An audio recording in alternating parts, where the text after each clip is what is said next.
Halo, assalamualaikum warahmatullahi wabarakatuh. Kawan-kawanku dimanapun anda berada, semoga kalian semua dalam keadaan kondisi sehat walafiat, bebas dari asam lambung, GERD, dan anxiety.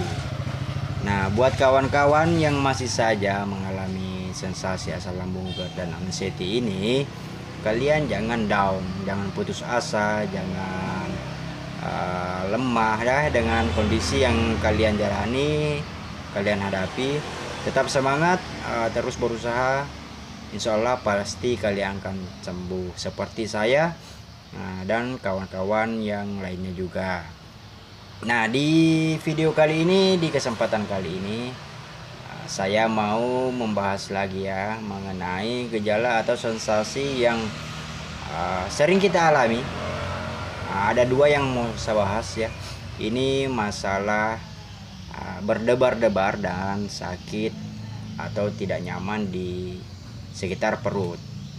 Nah, ini suatu kondisi yang sering kita alami dan membuat kita cemas, resah dengan kondisi tubuh kita, apalagi dada berdebar ini sangat berhubungan langsung atau identik dengan penyakit yang sangat berbahaya yaitu jantung. Sehingga ketika kita mengalami ini timbullah pemikiran yang tidak-tidak, timbullah pemikiran yang membuat kita seperti hidup kita tidak akan lama lagi. Nah, apalagi buat kawan-kawan yang sudah melakukan pemeriksaan dokter ya, pemeriksaan jantung, mungkin ini suatu sensasi gejala yang mungkin kalian tidak pahami ya.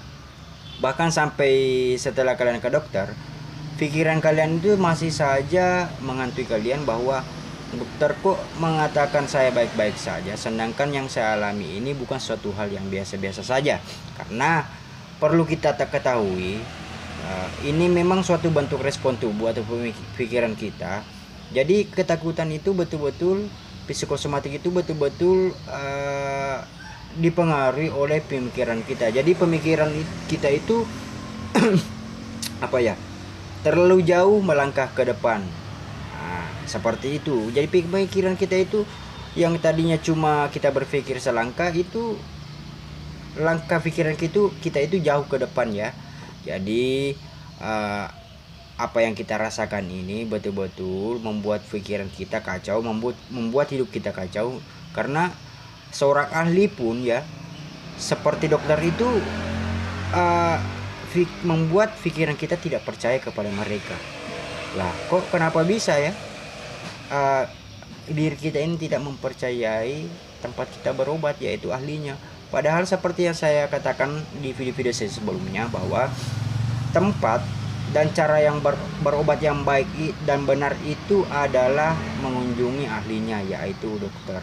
Nah, setelah kalian mengunjungi dokter dan dokter menyatakan kalian tidak apa-apa, nggak ada luka pada lambung, nggak ada penyakit indikasi jantung dan sebagainya, dan kalian dinyatakan normal, jadi kalian itu mestinya harus menanamkan dalam pikiran, dalam hati kalian itu bahwa kalian baik-baik saja, kalian itu sehat-sehat saja. Kalian jangan menuruti tipu daya dari pikiran kalian. Nah, itu adalah bagian dari psikosomatik kalian, yang dimana pikiran kalian itu mensugesti badan kalian untuk sakit. Jadi ketika kalian berpikir itu adalah suatu penyakit, tentu tubuh kalian itu akan meresponnya juga bahwa apa yang pikiran kalian katakan itu memang benar, padahal itu suatu tipu daya bagi diri kita. Jadi pikiran itu ibarat pembodohan. Pikiran yang berlebihan itu membodohi diri kita sendiri. Jadi ibarat membodohi diri sendiri lah. Nah, perlu mungkin bagi kawan-kawan yang sudah mengalami hal ini, mestinya itu kalian harus lebih tahu lagi namanya mengoreksi diri. Nah, mengoreksi diri. Nggak mungkin ada sebab tanpa akibat. Jadi akibatnya kalian merasakan debar-debar itu pasti ada sebabnya. Nah, seperti yang saya rasakan, yang saya alami selama ini berdasarkan pengalaman saya, ini suatu kebiasaan buruk saya sebenarnya ya. Kalian nggak perlu atau jangan diikuti lah. Saya sampai sekarang masih kadang masih sering mengalami debar-debar ketika, ingat, paham? Ketika saya habis minum kopi. Kebiasaan yang seperti ini sulit saya tinggalkan semenjak dari 2019 saya terkena asam lambung GERD dan anxiety. Saya selalu minum ini dan jantung berdebar-debar itu masih sering saya rasakan loh ya. Nah, jadi ketika kalian mengalami dada berdebar-debar, cobalah kalian mengoreksi diri, memahami diri sehari full itu kalian habis ngapain? Apakah kalian sudah makan sesuatu? Nah, ya kan? Jangan sampai karena kalian habis memakan sesuatu itu membuat jantung kalian itu berdebar-debar, karena jantung yang berdebar-debar itu akan memicu kecemasan kalian. Nah, kecemasan yang timbul itu akan mempengaruhi bagian tubuh yang lain. Akhirnya kalian merasa lemas, keliangan dan lain-lain. Jadi saran saya, ketika kalian mengalami hal tersebut, dada berdebar-debar, cobalah bertanya pada diri sendiri, apa yang habis kalian lakukan dalam seharian atau kemarin lah. Nah itu karena nggak mungkin sensasi itu timbul kalau kalian tidak melanggar pantangannya. Nah, mungkin kalian habis minum teh misalkan, kan teh juga mengandung kafein. Jadi minuman yang mengandung kafein seperti ini bisa membuat dada kalian itu berdebar-debar. Nah, buat kawan-kawan yang juga memiliki GERD, ingat, kawan-kawan yang memiliki GERD, bisa saja dada berdebar kalian itu karena GERD kalian. Ketika kalian mengalami asam lambung, akhirnya kalian merasa kembung, maka lambung tadi itu akan menekan otot esofagus. Nah, ketika otot esofagus itu tertekan, itu akan memicu dada berdebar-debar. Nah, ketika kalian mengalami hal tersebut, maka seperti yang saya katakan tadi, kembalilah bertanya pada diri kalian. Apakah kalian memakan sesuatu yang bisa membuat kalian itu merasa kembung? Ya, karena ketika kalian kembung itu akan menekan otot esofagus kalian, nah, menyebabkan kalian berdebar-debar. Nah, contoh makanan yang bisa membuat kalian kembung itu, misalnya mie instan atau makanan-makanan yang mengandung terigu atau pengawet. Nah, itu jadi ketika kalian secara mendadak mengalami dada berdebar-debar, pasti cobalah kalian untuk bertanya pada diri sendiri, ini kenapa ya? Saya merasakan seperti ini karena kenapa ya? Saya tiba-tiba berdebar-debar begini karena kenapa ya? Apa yang habis saya lakukan? Nah, ketika kalian sudah mengetahui dan memahami, maka hindarilah hal itu. Kecuali kalian bisa membendung rasa cemas kalian, mengontrol kecemasan kalian ketika kalian mengalami debar-debar seperti yang saya lakukan ini, minum kopi dan membuat dada saya berdebar-debar. Saya itu alhamdulillah bisa mengontrol rasa berdebar-debar itu. Ketika saya mengalami berdebar-debar jantung bahkan sampai menusuk, sampai menyebabkan saya sesak napas, saya itu langsung fokus, otomatis pikiran saya mengarahkan saya untuk fokus, tenang, dan mengatur nafas pelan-pelan. Kemudian saya minum air hangat, kemudian saya pergi makan. Karena adanya tadi rasa kembung, karena adanya asam lambung yang naik menyebabkan otot esofagus itu tertekan, sehingga saya mengalami dada berdebar. Nah, karena dengan ketika asam lambung itu naik yang menyebabkan dada berdebar itu menekan otot esofagus pada GERD, ya kan?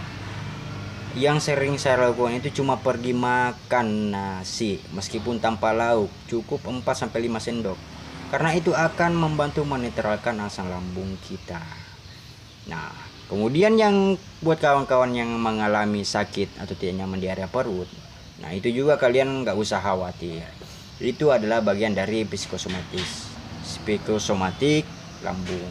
Jadi ketika kalian mengalami mual, rasa nyeri di sebelah kanan atau sebelah kiri, kalian itu nggak usah khawatir ya.